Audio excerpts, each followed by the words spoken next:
What is going on, guys, and welcome to the WWE Raw Review for the 2nd of January 2017 Raw episode. It's going to be a cracker. Goldberg returns. I'm going to be talking about the preview, a few predictions about the night, my thoughts on Raw and how it has been at the moment, how you could solve it going into 2017. We'll touch on the Royal Rumble, I'm sure, as well. So yeah, hopefully this will be an enjoyable preview video, and hopefully I can get some more preview videos out to you every week for Raw and SmackDown as well as the reviews. So let's get right into it then. As I say, the first episode of 2017 for Raw, and Goldberg is back. Goldberg is going to be returning for the first time since he announced that he was entering the Royal Rumble match at the Royal Rumble. So a lot of things up in the air. What's this going to be? Is it going to be a simple promo? Is it going to be I doubt it would be a match that have advertised that, but is he going to end up beating somebody up? Is he going to have a specific message for a specific person like Brock Lesnar, a response to what Heyman said in that interview? Lots of questions. The answers we'll find out on Monday Night Raw. The fact remains, no matter what it is that Goldberg does tonight, his presence and the fact he's on Monday Night Raw, if you'd have told us that a year ago, we'd have probably said you were literally off your head. But he is, so it's an incredible thing. The fact he's going to be on Raw elevates the show. People are going to be watching. I'd be interested to see where WWE places this. Do they do it as the first thing? Do they do it as the last thing to try and keep people watching the show right to the end till they see Goldberg? Is it coming in the middle? It'll be interesting to see where WWE places that on the show from a personal set. What do I expect Goldberg to do? I expect him to do his entrance, obviously, which is a sight, to talk about the Royal Rumble match, to promote the Royal Rumble match, because there's not a lot of things that's happened with the Rumble. The Rumble's only a few weeks, it's only a few weeks away. It's 30th of January, so we've got 4 more episodes. No, it's not, it's 29th, sorry. We've got 4 more episodes of Raw to come, including this one. So there needs to be some build up to that Royal Rumble match, because at the moment the only two that are announced are Brock Lesnar and Goldberg. They're the only two that have been announced to the Royal Rumble match. So I would expect tonight at some point we see some other people being announced to the Rumble from Monday Night Raw, possibly some qualifying matches. I like the idea of people having to qualify for the Rumble, but then at the same time, the only thing with qualifying matches is then obviously there are people that do come in, and then it obviously just leaves it to the point where there's no real surprises. So at the end of the day, I don't want to see too many announced, but I want to see some announced, and certainly people talking about the Royal Rumble. Every match should be about getting yourself ready for that Royal Rumble, getting yourself prepared, and the commentators have got a big job to try and do that. But as I say, at the moment, only Brock Lesnar and Goldberg announced as entrants into the Royal Rumble. I would expect Seth Rollins, possibly Chris Jericho, to announce that they're going in the Rumble as well. As I say, there's no need for minuscule people, Titus O'Neil, to announce he's going in the Rumble, because that would just be a waste of a spot. But you know what I mean. We need to talk about the Rumble, because, and Goldberg I'm sure will do that, but it's almost as if the Royal Rumble's not happening because nobody seems to be talking about it. But hopefully that'll be changed tonight when Goldberg returns for the first Raw of the brand new year. So what on earth has WWE have got titled, What Does Goldberg Have in Store? I don't know, but all I do know is it's going to be good. Something else that's going to be good, and something else that I think has been the best thing on Raw at the moment, and that's this Sami Zayn versus Braun Strowman rivalry. The way they've booked Braun Strowman has been incredible. It's as simple as that. I can't describe it in any other way other than insane, incredible. Well done, WWE, for finally booking someone correctly. They've booked him like a monster. He's decimated jobbers. He's ruined matches. It is just the perfect way to book a monster. They have nailed him to a T, Braun Strowman, and how they've booked him. When it was Sami Zayn and then this rivalry started, I was thinking to myself, I'm not sure this is going to work, but it's really working. That babyface Sami Zayn versus the monster that is Braun Strowman in a last man standing match. This could be very, very good. I like how the fact that they're not, overdoing it to Strowman to the point where perhaps his, for example, what I mean is if he had a 15-minute match, no stipulation whatsoever, just a 15-minute match, I think it would show some of his frailties. I think it would show that maybe he's not yet ready for that long match. So the fact they're slowly building him up, they're giving him stipulation matches, but they're at the same time developing him in ring, is just friggin' perfect. And this last man standing match tonight, I think will be very, very good. Sami Zayn as that babyface underdog who we're all rooting for versus the monster, the beast that is Braun Strowman, who is going to have a very big 2017, mark my words. Strowman for me will win, but it will be a great match. We'll see some fantastic spots. And yeah, what I would like to see is Strowman dominate. Sami Zayn to have a little bit of a spell, to have one of the bit of a comeback where we're thinking to ourselves, oh my god, is Sami Zayn actually going to be able to knock off Braun Strowman? And then Strowman gets back, dominates again, and Zayn just won't give up, and he crawls back to his feet, and we get to 9, and he just about makes it, and then all of a sudden, just as he gets to his knees, he just falls to the ground again and loses the thing. And that's a great way of Sami Zayn being able to take the loss, but looking like that babyface person that we want to root for, and building up his stock while making Braun Strowman look like the beast and the monster that Strowman is. So that's what I'm hoping happens, and that's what I expect WWE to do, because I have confidence in them for once, certainly with Braun Strowman. So what has WWE put? They put, can Sami Zayn be the last man standing? I think that is a bit of a unlikely scenario. The next one, Kevin Day's Owens number. That doesn't make any sense. Kevin Owens Day's number. That's what WWE.com have gone with. I'm afraid that they may be. I think Roman Reigns wins the title at the Royal Rumble, and I think that Finn Balor wins the Royal Rumble, and I think that it's Rumble Reigns. I think it's Roman Reigns versus Finn Balor at WrestleMania, where I believe Finn Balor will win back the title, but again, Roman's in the main event. Who wants to see that? The only thing I can look at as a positive with that scenario is the fact that they would have to turn Roman Reigns heel. If he's facing Balor at Mania, he has to turn heel. And a Roman Reigns heel, the like we saw at TLC, well, it wasn't really heel there, but just where he's beat up Triple H. I know that was now over a year ago. But that's the Roman Reigns I want to see. Heel Roman Reigns, I think, would be very good. Somebody who doesn't talk smack, or when he does, he really gets under the skin of the fans, because we know he does that anyway. He just beats people up, he victimise, conquer. I'm sounding like Paul Heyman. Finn Balor in the build-up. Then I would get down for it. And I think they put on a great match, because criticise Roman Reigns what you want. He is very good at putting on great matches. He's had a couple of great main events throughout the year. And although his character, that's the thing I don't like about Roman, is his character. It's the fact that he's been forced down our throats, but he is talented. And if there's a bit of character development there. If he turns heel, if he becomes that beast that he was in the Shield, where he doesn't talk much, but he just beats people up, trust me, in a year's time, if they did that this year, in a year's time, people would be cheering Roman Reigns. The same people that booed the cunt. I would guarantee it. I would put money on it, folks. That's what they have to do. And they have to get over the fact Roman Reigns is not going to be their babyface yet. Now, the scenario may be, turn him heel, have him have a year where, he builds up that heel thing. In a year's time, everybody loves him because he's now a heel and we love to love the heels, etc. He's now loved.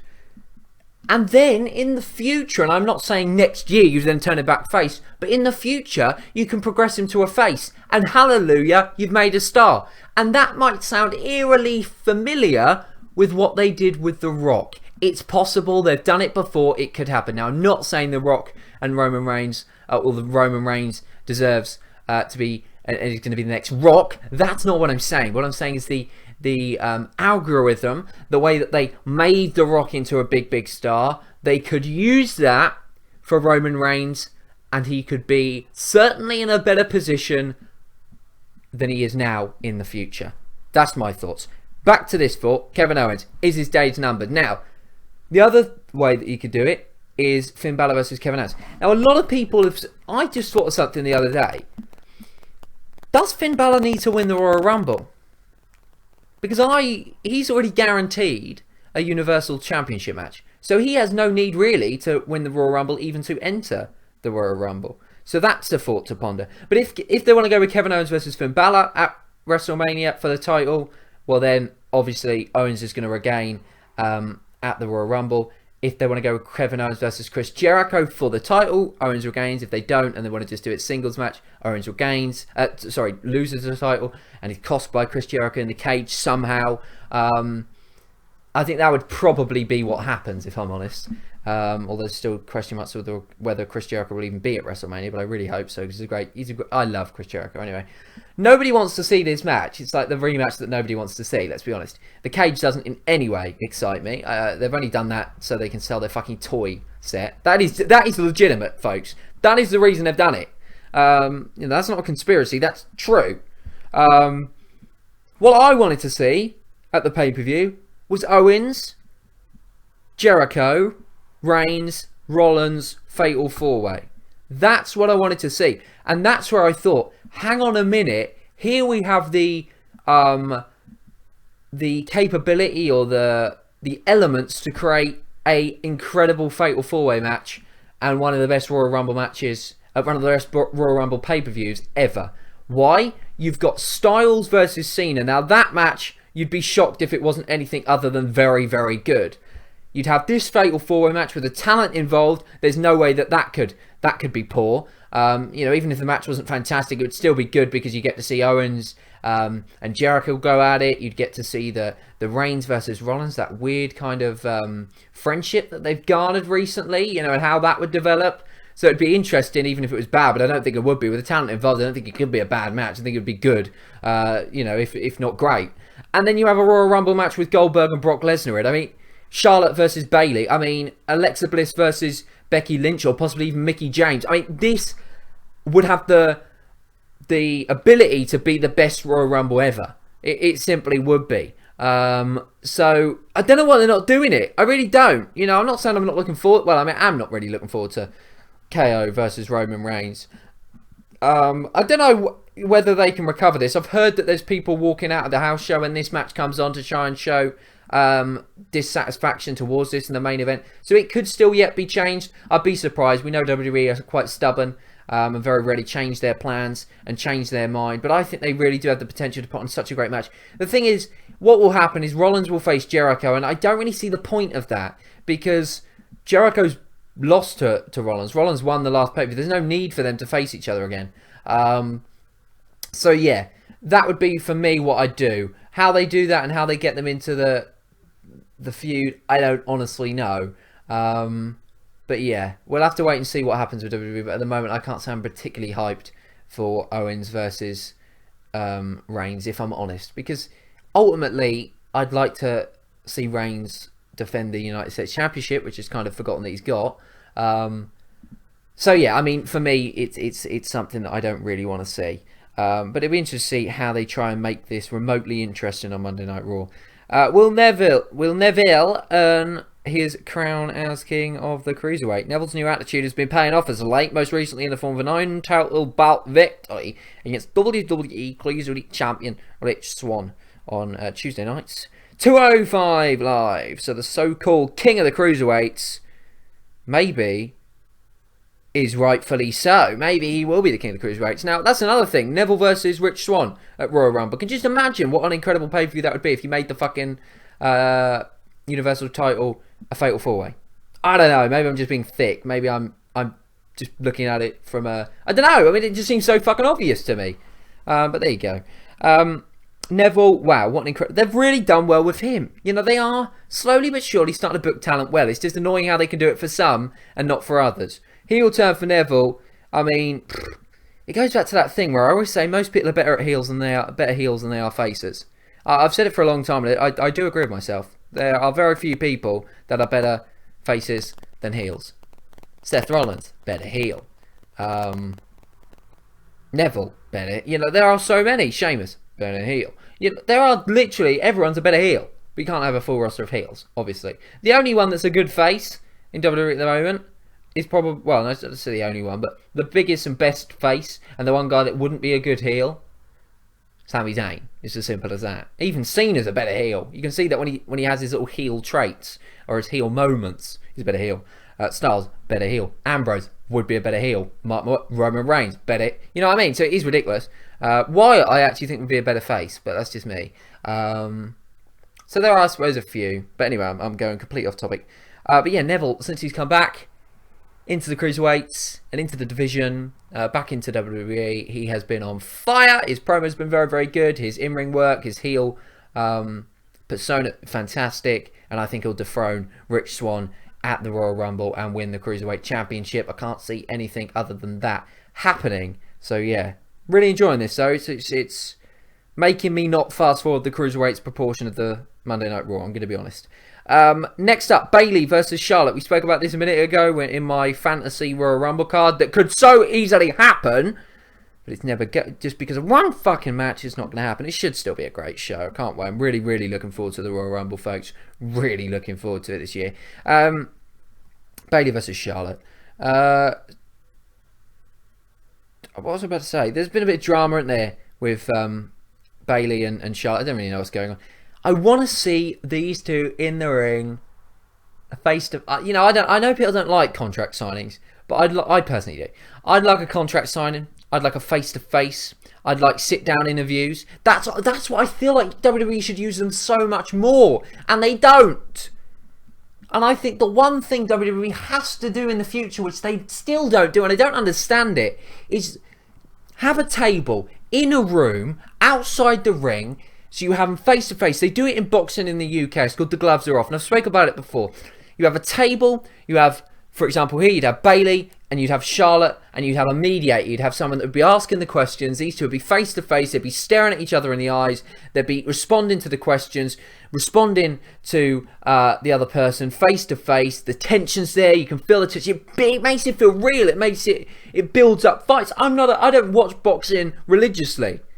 But if I watch The Gloves Are Off, I'll end up watching the fight because it gets me hyped. Even if I don't know who the fuck they are in there before. So if it's two boxers I've vaguely heard of, I'll still end up watching the fight because it gets me hyped.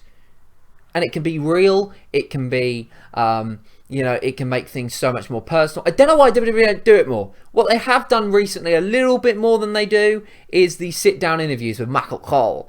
And I like Michael in that scenario. When he's sitting down, he's doing those interviews, it again makes you hype. So I'd like to see that this week. I don't want to see some random thing with Dana Brooke and bullshit like that and them trading losses and wins. I don't want to see that. I don't care. So I want to see a contract signing I don't want to see both. I want to see a contract signing, or I want to see sit down. Well, no, I suppose what you do this week, sorry, I'm going off. I'm not even making any sense.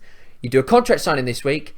Next week you would have the sit-down interviews, or maybe not. Maybe you'd leave that to the following week, and next week you'd have basically Bayley come out. She'd start talking about how she's so excited about this chance, this final opportunity, and how she's going to win the title, and how it's going to be a dream come true, etc. Charlotte can blindside her, attack her from behind. It could be a brutal attack. That then gets the animosity up. That then shows Charlotte as a heel. The following week, you have them face to face. Well, not face to face, sorry. You have them in them sit down interviews. And then the rest. So this week, we've got the contract signing. Next week, we've got Bayley coming out saying with a little, I'm really thankful to get my opportunity. I want to win the title at the Royal Rumble and make my dream come true. Boom! She attacks her. Possibly with Dana Brooke. I mean, it could work with Dana Brooke, and then you could have Bayley versus Dana Brooke the next. Well, no, fuck Dana Brooke. Fuck Dana Brooke. Get Dana Brooke out of here. So that happens on the 9th. 16th, sit-down interviews. Both have sit-down interviews. And on the 23rd, Charlotte, Bayley, face-to-face, in the ring, leaving it all on the line. Face-to-face, in the ring, cutting promos to each other. And you could just have... They don't even have to attack each other. After that Charlotte attack, which would happen on the 9th, they don't even have to attack each other. Or you can even do it where they have warm-up matches on Raw. So Bayley has a warm-up match on the 23rd, the one before Royal Rumble, and so does Charlotte, and they try and one-up each other. They use each other's moves. It's fucking simple to book this feud. It's not difficult. It books itself, but they'll end up cocking it up by using Dana Brooke and by making them face each other 20 times before the pay-per-view. So yeah, that's how you do it. It's not difficult. Anyway, so that's pretty much for the Raw review. We spoke pretty much about pretty much everything that probably go on Raw. I'm joking. But yeah, I'm so frustrated that they're not doing this Fatal 4-Way. And I'm so frustrated they're not booking this fucking Divas Championship match better. You know, Raw could be pretty fucking sick at the moment. It really could, because you've got Strowman and Zayn who are tearing the house down with their feud. You've got Owens and Jericho who are hilarious. If Rollins, Jericho, Reigns and everybody and Owens, they're feuding, that's going to be awesome. You're starting to see the little, hints that Owens and Jericho maybe aren't as close to each other, because Jericho's starting to think, well, now I'm getting close to the title. Now, how nice it would be to be round my waist. You're starting to see those dynamics hinted at. We're starting to see the fact that Reigns and Rollins, they're friends, but Reigns hasn't forgotten the past, and Rollins still feels he's the best member of the Shield. You're starting to hint at that. It just is friggin' awesome.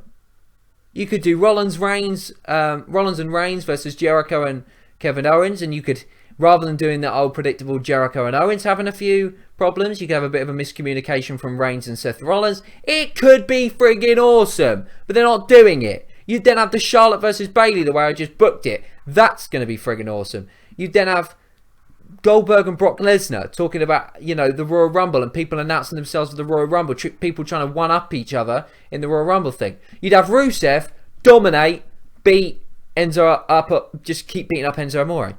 It could be a pretty decent show at the moment. Tag Team Championships, the Club versus Sheamus and Cesaro.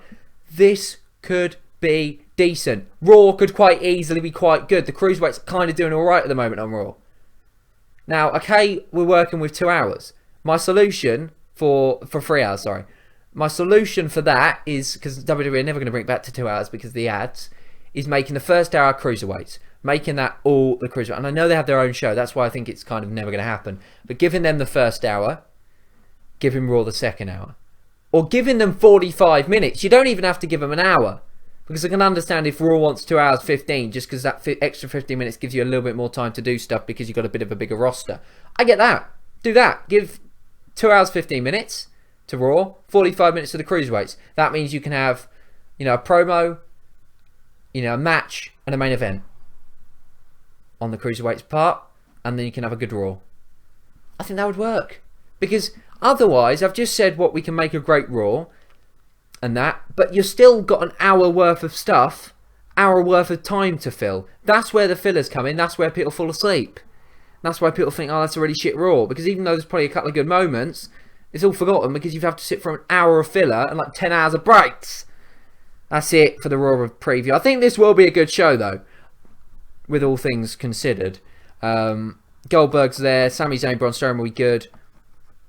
I'm still praying. I watched Raw. Last week I was doing it. I was like, please change it into Fatal 4-Way. Please make it Fatal 4-Way. Please, and it never happened. I'm going to be doing it all episode. Please make it Fatal 4-Way. It's not going to happen. And hopefully they book Bayley and Charlotte the way I booked them, because that would be a great match. Nia Jax, Sasha Banks as well. I keep forgetting about that. See, there's another one that's a decent feud. But don't have them face each other before the fucking pay-per-view if they're going to have a pay-per-view match. If they're not going to have a pay-per-view match, that's fine. Then they can face each other. If they're going to have a pay-per-view match, don't let them face each other. Please. Thank you. That's it for the Raw preview. I'm enjoyed it. Please like, leave your thoughts on Raw down in the comments below. And I'll be back with a Raw review. Same time tomorrow. Hope you enjoy Raw and I hope you don't fall asleep. Now, I probably won't watch it live because I'm tired. I live in the UK. It's 1 o'clock, alright? And I can skip the breaks. The breaks are what kills me with Raw, watching it live. Pay-per-views are fine because there's no breaks and it's relentless and it's a pay-per-view. But Raw, the breaks are just like, oh, fuck, I can't do it anymore. So, yeah, I'll be back tomorrow, similar sort of time, to do the review. Well, hopefully I'll get it out because I'm going out tomorrow. So, yeah, hopefully. I should have a big preview show regarding the Royal Rumble. I'm going to try and get Lyle and Harry on. They've been on the show before. And I'll ask Alex, but I don't know if he's watching WWE anymore, so we'll have to wait and see. Anyway, 25 minutes, it's all done. The Raw review for the 2nd of January 2017. If you want more WWE content from me, make sure you hit that subscribe button. I really would appreciate it. Thanks for watching. Leave a like on the video. And I'll see you next time. Follow me on Twitter at Mr. FIFA Cam. Don't worry, I don't just tweet about FIFA. I'll tweet about WWE. I very rarely tweet about FIFA. Do tweet a bit about football, not soccer. That's not what we call it here in England. We made the game. Shut the fuck up. But a little bit. I do tweet about football when Chelsea's on, so just mute me for the couple of hours. Then I get over it. But I do tweet quite a lot about WWE and stuff, so yeah, follow me on there. And you see when I've uploaded the video. So yeah, if you missed my awards ceremony, go check that out as well. and I'll see yous a little bit later. Thanks for watching. See you next time. Goodbye. I don't know how to stop the thing because I've lost the fucking tab. It took me half an hour. So, oh, here we are. That's it. Thanks for watching. Love you guys.